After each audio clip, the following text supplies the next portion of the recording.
We are here today to talk about Where is Wendy Williams, the recent Lifetime docuseries that claims to chronicle the former talk show host's attempt to make a comeback. But what the viewer ends up seeing is more than anybody bargained for. The Where is Wendy docuseries turned out to be a complete exploitative money grab. And we'll get into who could have possibly thought this was a good idea and why. I'm Heit. And I'm Cheri. And you've discovered Axiom Amnesia.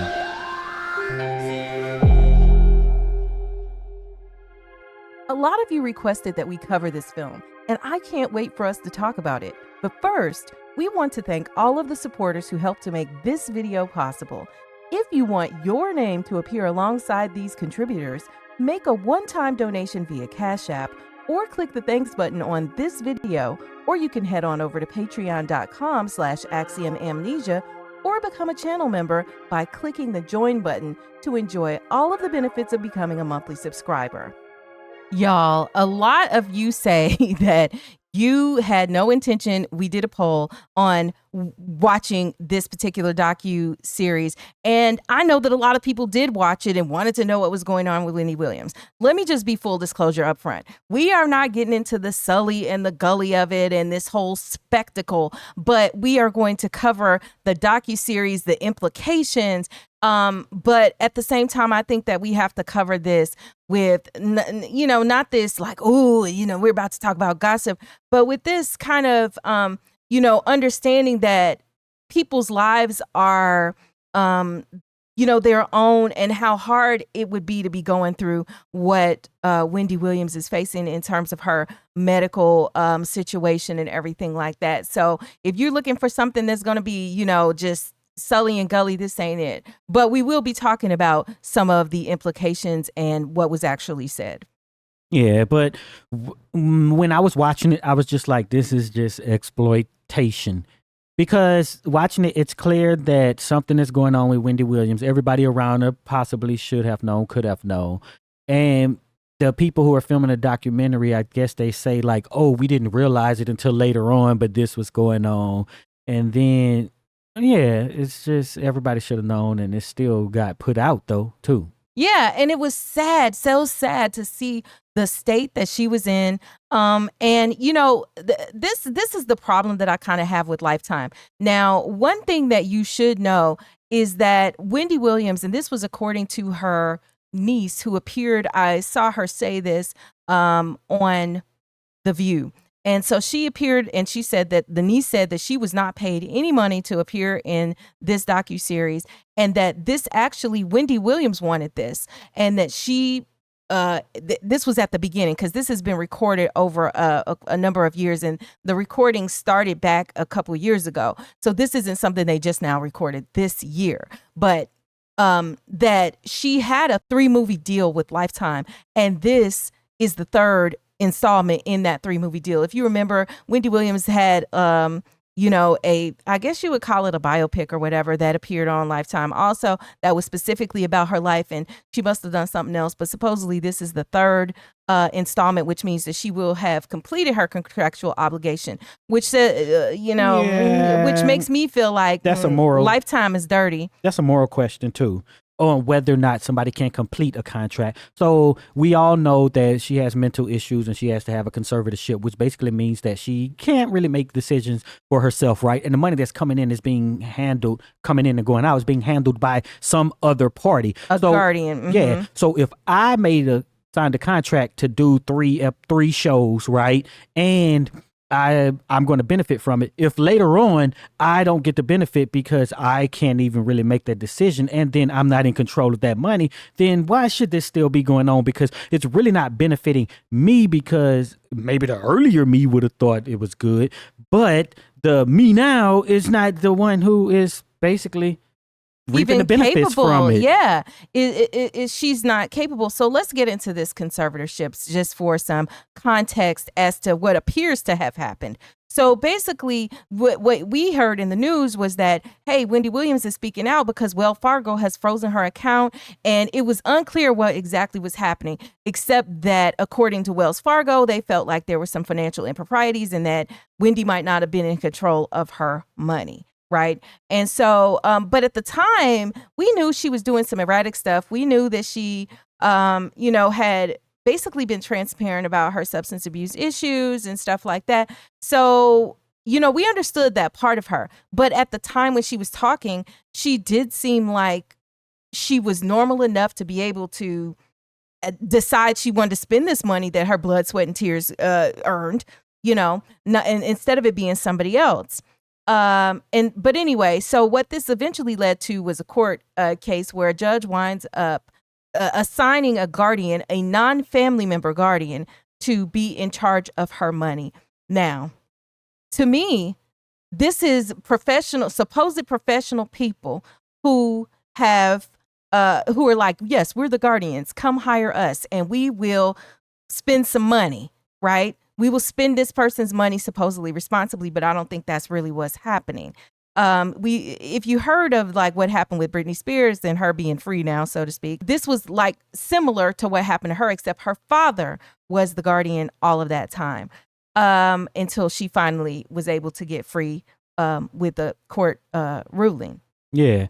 But I think from me looking it up years ago is that it doesn't seem to be the family when you go into this. But at times it's the family who calls it into question, right? Okay, this person needs a conservatorship, right? So, and then the courts be like, all right, yeah, we're going to have one. We appoint this person, basically.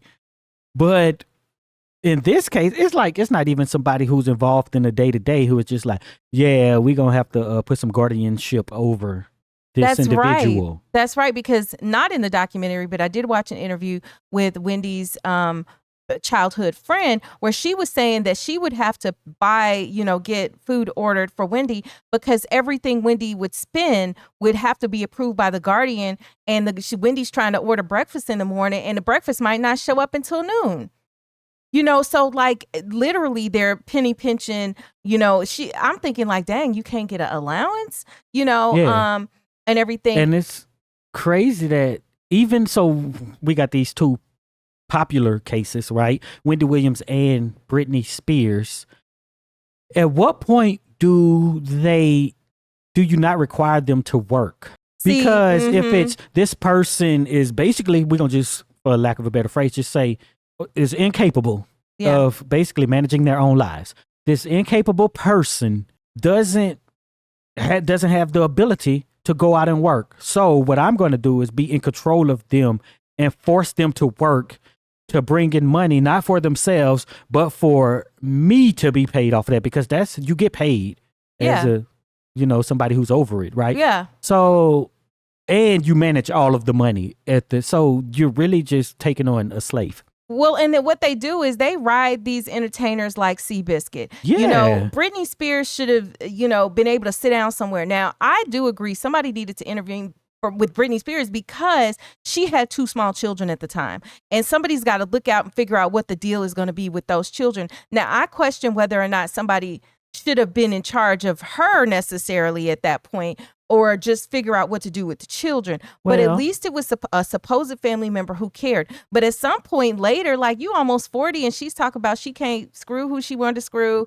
and she couldn't, and she had to remain on birth control. Like it was too much control that they were exerting over her life. And back to I think if you're incapable, then I think it's right, or if it's done properly, right? Well, then you shouldn't have to work. You shouldn't have to work. Yeah, that's what I'm saying. Yeah, so it's proper, but then the crazy part is they're making you go around and do this stuff, signing contracts and all of that, basically just having. But what if you want to work, but you're not fit to work? Because see, clearly in this particular situation with Wendy Williams, she wants to work. She wants to be back in front. She loves if you're the crowd. Incapable, then you don't get to make that decision. That's the whole point. You can want all you want, but that you're not capable to even decide that. Yeah. I mean, clearly there were points where I just was like, dang, nobody is protecting Wendy. Now, to the defense, because I know a lot of you all know way more about Wendy Williams and her personal business than I do, or at least the rumors that have been out. But what I think is hard is that, the one who was left in charge after the divorce from her husband, was her son. Now, at the time, her son is like 2021 when, a lot of this is coming up. And for lack of a better way to put this, like think of yourself at 20 or 21. He's basically a child now having to potentially make health decisions. He's still young now. He's, I think, only like 23 now, and that is a lot on a child, but he at least did seem to have the support of his aunt and his, cousin, who was prominent in this documentary. And I feel like that was a lot. But when I look at Wendy's family, I don't feel like Wendy's family, as in her kid, her siblings and whatever, maybe her brother is a little weird. But, aside from that, I don't think that they're out for the money. And I think that's where the conflict arose. Because when Wendy first needed to take a leave of absence from her show to get herself together, she went to be with her family in Florida. And the family was like, F this show, F your career, and you need to stay here. The family says that it was the producers of the show that then was like, okay, well, we got to figure out what to do. We got to either move on. And that basically were pressuring for Wendy to show back up to the show and all of that, because that's their money. She's their gravy train. Yeah. But her family appeared to care about her and not this money that she had. Yeah. But what I seen before I watched this was a bunch of people online saying that, everybody was basically, you know how they do now, is everybody is taking advantage of, but as if no one cares about their family member.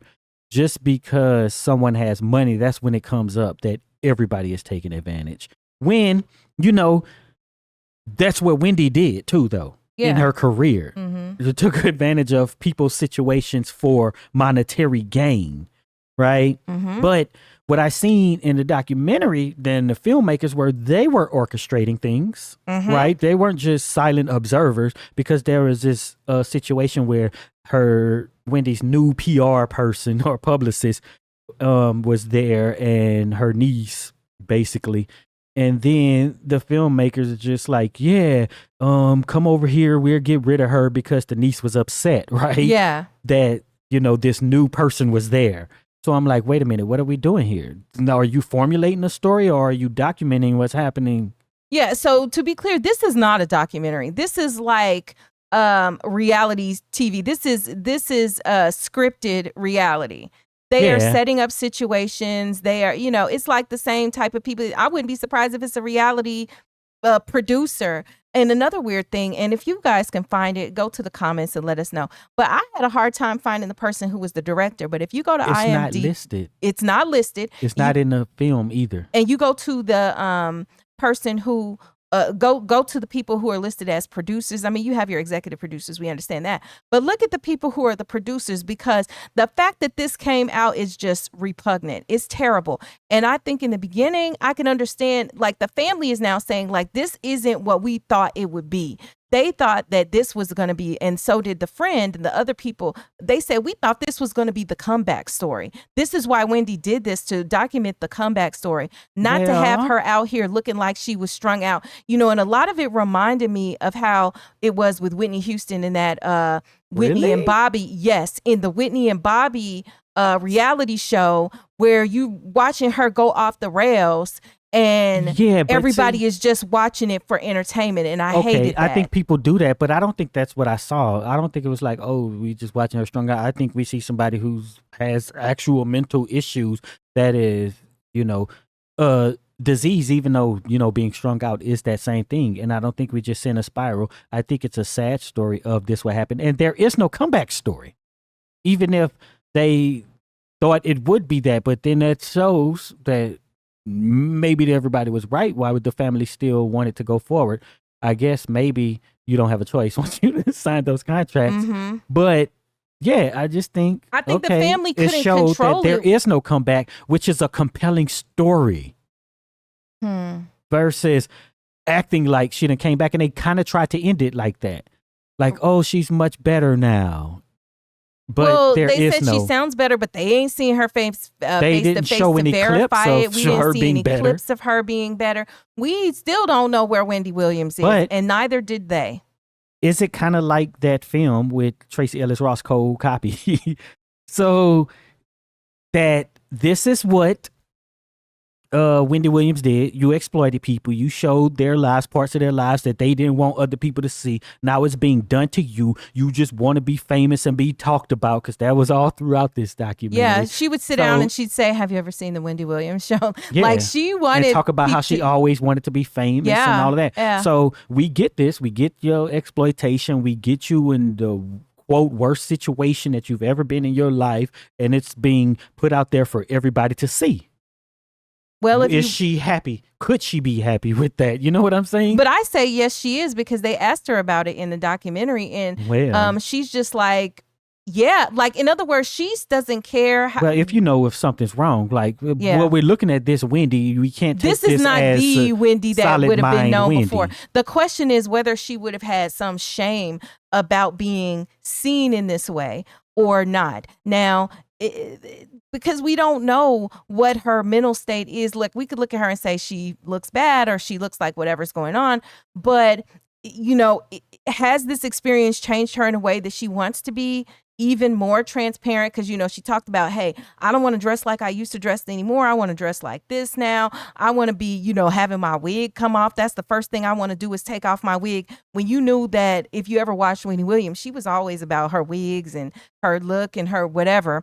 And so now she's like, I want to take my wig off. Now, is this just the dementia talking, or and then just for those of you who may not know, you know, Wendy Williams has a host of medical issues and suspected medical issues, but it was her publicist or whoever now did say that she was recently diagnosed with frontotemporal dementia. Yeah. We knew she had Graves' disease, thyroid issues, lymphedema that, you know, causes that swelling in her extremities.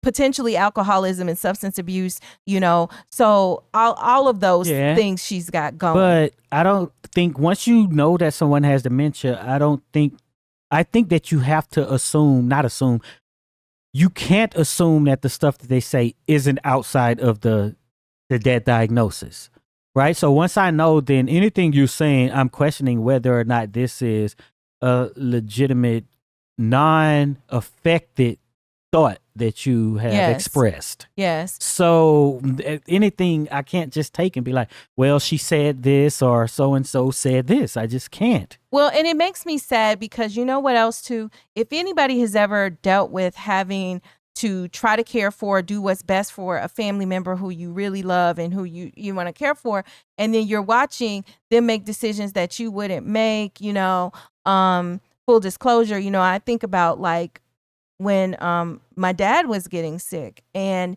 he had you know, some things going on, and we as a family, you want to intervene, you want to do this, but then it's this weird dynamic because it's your parent, and you know, the parent is usually telling you what's going on and what to do, and it's very hard, and I really, my heart goes out to anybody having to deal with this, especially her son having to deal with this so young, because even as a well-grown adult, it is a nightmare, and it's very hard to deal with. It's very hard to watch your loved one suffer. Yeah, because it's hard to decide.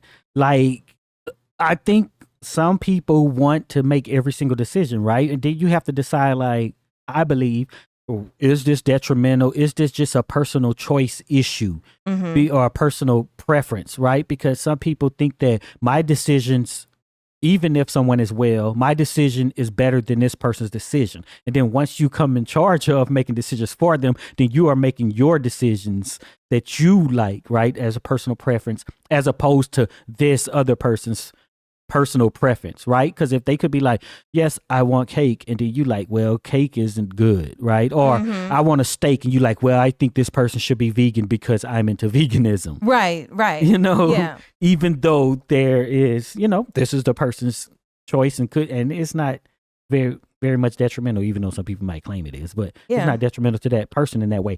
But I think one of the problems I seen too with the alcohol is that once you have those other like Graves' disease and dementia, that they want to try to point it to alcohol as a way of being in denial. That, oh, we got to stop her from drinking this and that because we want you to be better. And it's not going to happen, right? Well, and I think that's the hard part is that maybe like we don't really know what the best possible outcome is when you have so much going on. And even as like people get older, it'll be like the things where, oh well, you got to stop eating salt. I'm thinking about our people, right? You got to stop eating salt because this, that, or the other has happened and whatever. And, while some of this may be true, when you're facing some chronic issues, how much is that can it reverse what you've done all these years? Is it gonna add time? You have the question of quality of life versus quantity of life. Like there are so many different things that come up.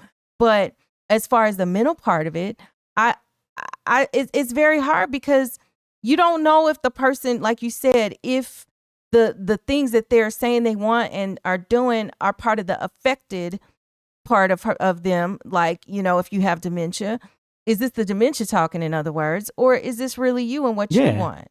But I think they focused a whole lot on alcohol. They did. It was like, wait, do they believe that everything is going on is because of alcohol is where it had me? Yeah.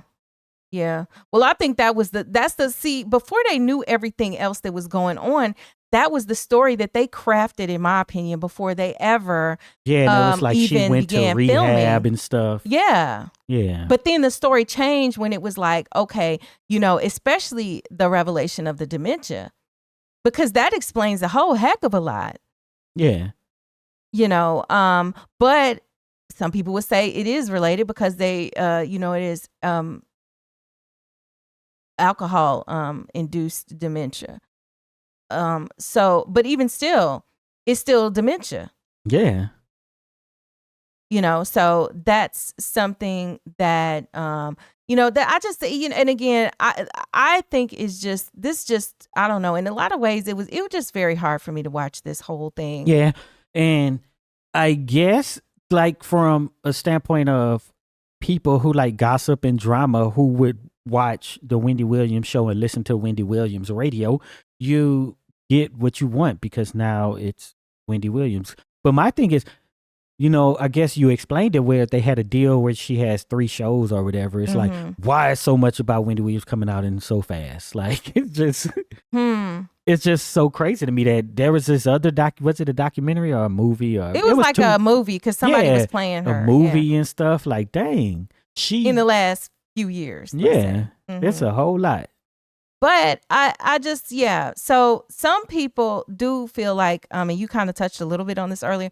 Some people feel like Wendy is getting what she deserves. You had a life where you exploited people's worst moments for profit and gain, and now it's happening to you. Yeah.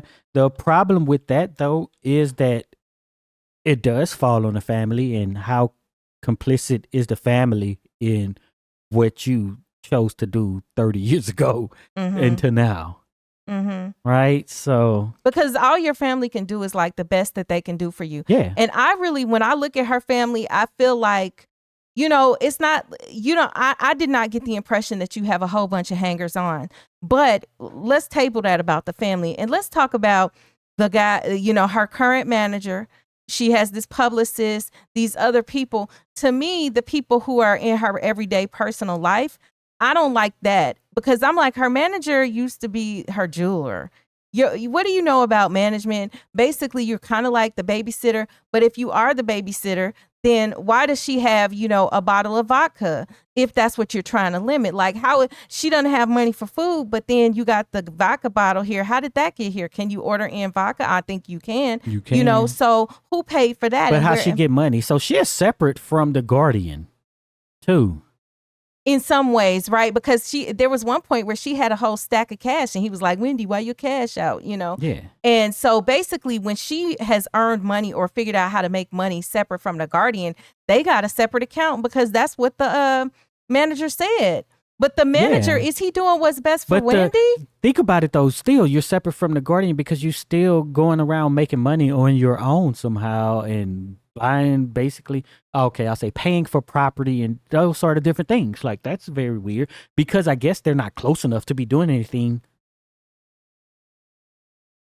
Maybe. It's just very weird that there's this whole separate thing which to me, I don't know how that's even possible, but back to, if she get what she deserved, I wonder how bad was the things that she was doing, right? Was she making fun of people with dementia and stuff? You know what I'm saying? Or was it, because I didn't really follow her.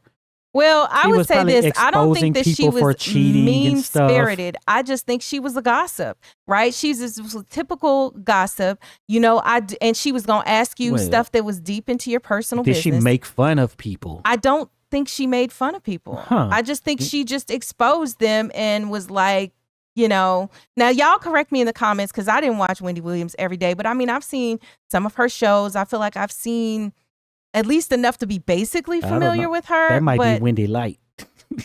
I really don't know. Because that's what I'm saying. From what I saw, I don't think it's like, okay, so and so you're making fun of Michael J. Fox's condition Parkinson's or something. Yeah.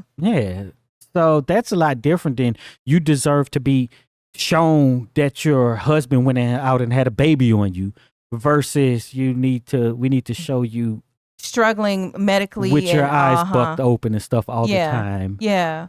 Talking about, which is very sad. Oh, I'm going to have a show. It reminds me of Requiem for a Dream, one of the greatest movies of all time, where, I'm going to have my show. They're going to start my show again, basically.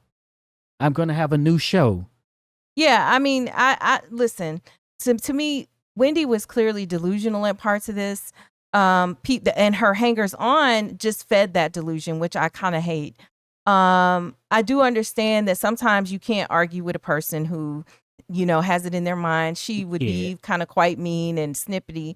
But at the end of the day, like, you're feeding the delusions, which doesn't help. You're not any type of medical or mental health professional who knows anything. But the problem I have is that you're not Wendy's friend. You're there getting paid. You are the manager. And say what you want about her relationship with her husband, who was her manager prior to, having the baby with the side chick and everything. He helped her to make all that money from the point that he made sure the business side of things went well. And, Wendy was the talent. Yeah. That was how it worked. And if you look at where everybody wound up in this situation, look at Wendy, look at her husband, practically destitute, if not destitute. You got the son out here flailing and fledgling on his own with his own alleged problems, and it's all just a mess and sad, and it never belonged on TV to me.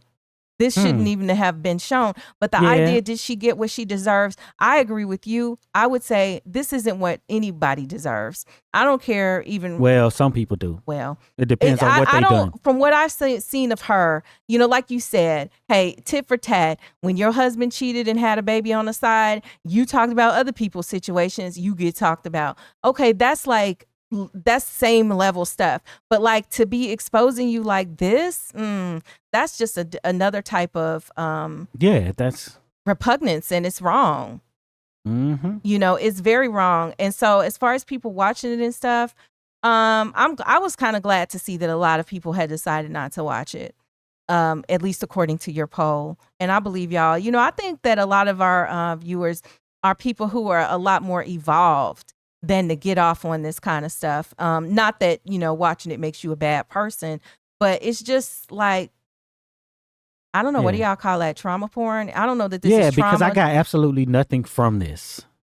For real. But it's like she has a review of her conservatorship coming up and maybe putting this out. Well, I guess it exposes that complete strangers are in charge and her family cares about her and they want to take over. Yeah, her sister says that she wants to take over. So I have no doubt. Like, I feel like her family would take care of her. I don't think that Wendy wants to work, apparently, at least because that was the one running theme. She wants to work and get back to being on TV and being who she is, but that just may not be possible. I don't think so. I think her family would take care of her. It's not, and I don't believe that it's about money. I think her family loves her.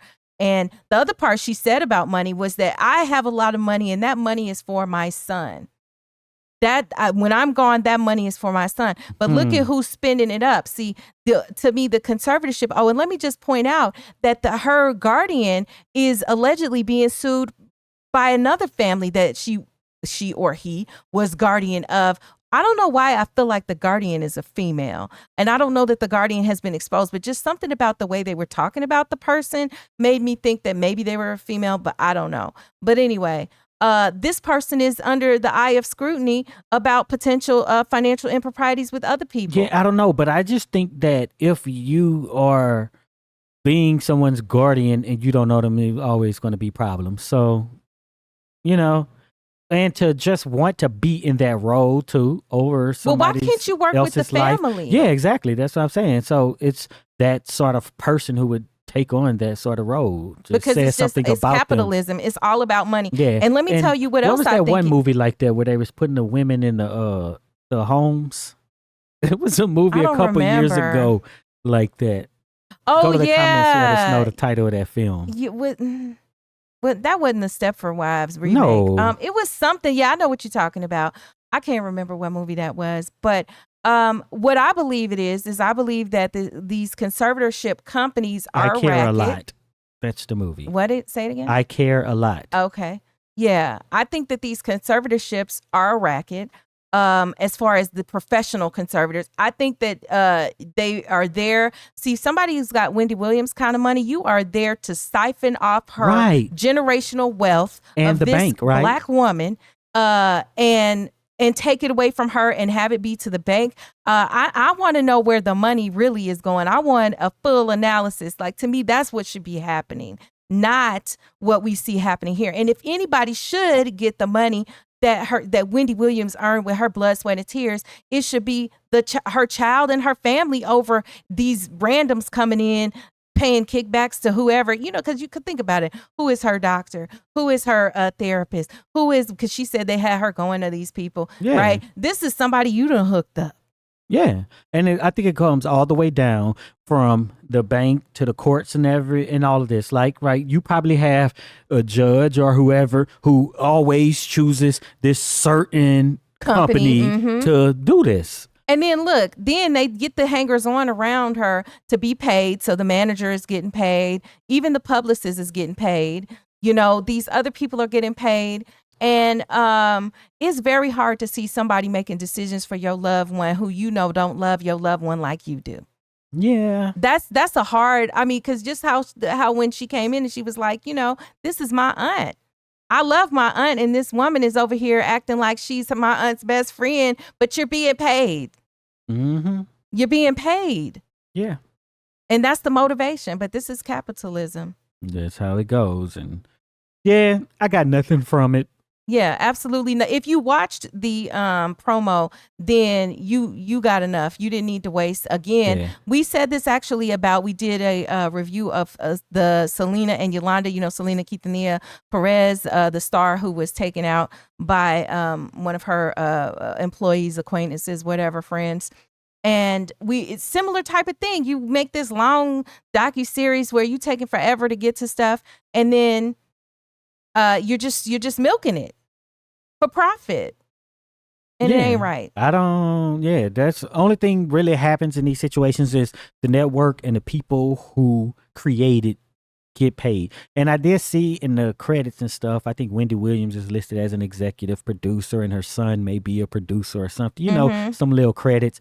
But the people who are making the money, that's just what they do, right? And it's like I was saying, it's kind of what Wendy Williams did too. So on that note, yeah, it's sketch for sure. That note is, it's whatever. Look, Wendy Williams did have to do with that Aaliyah movie. Yeah. So what was the deal between Wendy Williams and Whitney Houston though? Oh, okay. Yeah, that's what I got sidetracked. So earlier, before we close it out. So the first time I ever heard of Wendy Williams was because of her interview with Whitney Houston. It's around on YouTube. But basically, she was getting in Whitney Houston's business and she was like, oh, how is Bobby Christina? And Whitney just let her have it. You never heard Whitney talk like this But before. That was it?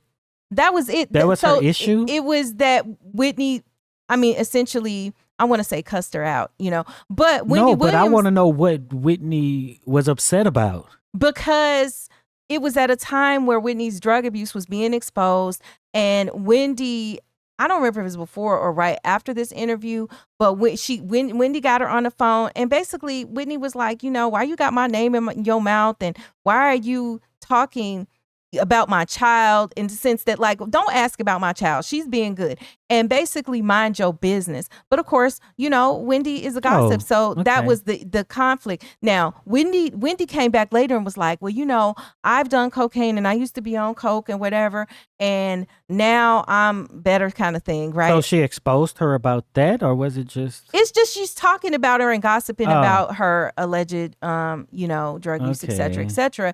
And Whitney Houston didn't like that. And Wendy said that she was just trying to save her life, so to speak, you know, and that she wanted to basically, you know what I'm saying? Like a lie, yeah. You know, and she felt that, well, Wendy Williams seemed to think that because she herself had done these types of drugs in the past, that was okay. Look, I used to do it, girl, but I'm off of it. And, you know, you have to pull your life together, kind of thing. And, you know, trying to pull somebody's coattails, in a sense. And Whitney didn't like that. Oh, well, okay. You know, so that to be, it wasn't like It they had still some ain't big that beef. super bad. Yeah, though, it just was because, you know, look, if you got an issue and you don't want that, and you're a public figure, you don't necessarily want all that exposed and discussed. Go to the comments and let me know the worst of Wendy, because because I'm not saying the stuff she did was bad, but I don't think it comes to the level of, you know, wishing total ill on someone, certain type of ill on someone. Man, I just feel like, look, people make mistakes in their life. And even if it wasn't a mistake when Wendy did certain things that were sketch, I think that sometimes life will show you some stuff and then you can realize the error of your ways on things. Yeah, but the other part is, I think people deserve some level of grace. Yeah, certain people. It just depends on how bad they were. And that's what I want to know. Well, all right, y'all heard. Hey, go to the comments and what is the worst of Wendy Williams? That's because he's trying to understand whether she's getting what she deserves or not. But from where we stand, I mean, as far as what I know, I would say she definitely is getting dealt a rough hand, you know, at this point, regardless of her previous gossip type, the way she made money, you know. Yeah. But if you made it this far, just type Wendy in the comments along with your thoughts to let us know that you reached the end of this nice long video. And be sure to check out all of our channels. They'll be linked in the description, because we have new videos on each channel and you probably haven't seen them because sometimes y'all don't get your notifications. And also check out this video that's on the screen right now.